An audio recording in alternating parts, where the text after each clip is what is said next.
For more than 40 years, she stood on the Osh, admired, respected, sometimes underestimated, but never gone. They call her the Caribbean Queen. And at 66 years old, she finally claimed the one title that had always eluded her. When the final dart hit the double at Lakeside in 2025, the crowd erupted, and Deta Hedman broke down. I didn't realize it was going to be such an emotional moment. But how could it not be? Because this wasn't a late career flourish, this was a lifetime arriving all at once. Deta Hedman was born in St. Thomas, Jamaica, raised in Castleton, St. Mary, in a modest rural home without running water or electricity. At 13, she migrated to Essex, England, stepping into a world she barely recognized. She had never even heard of darts. It was her brothers, already playing local leagues, who placed a dart in her hand. What began casually became purposeful. Not overnight brilliance, but steady progression. I just progressed each level to see where I could go. That mindset would define everything.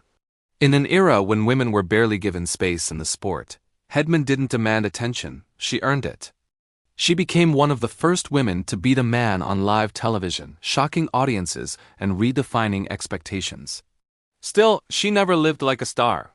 She worked shifts at Royal Mail, trained around her job, and gave back relentlessly, helping raise over £200,000 for children with disabilities through Hearts of Darts.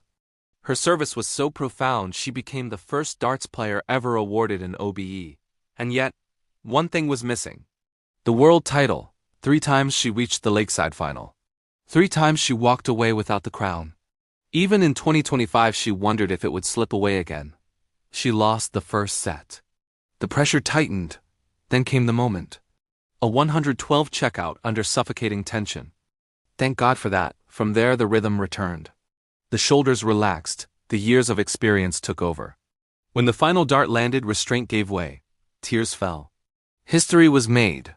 At 66, Deta Hedman became the oldest world champion in WDF history. But her victory was bigger than sport. As athletes commissioner for the WDF, she has carried the voices of women for years, often emotionally, often quietly, often alone. She's cried with players behind the scenes. Fought battles no camera ever showed. So when she cried on that stage, it wasn't just joy. It was relief, recognition, closure, after 40 years. Deta Hedman is not just a world champion. She's proof that persistence outlasts doubt. That legacy is built slowly. And that sometimes the most powerful victories arrive exactly when they're meant to.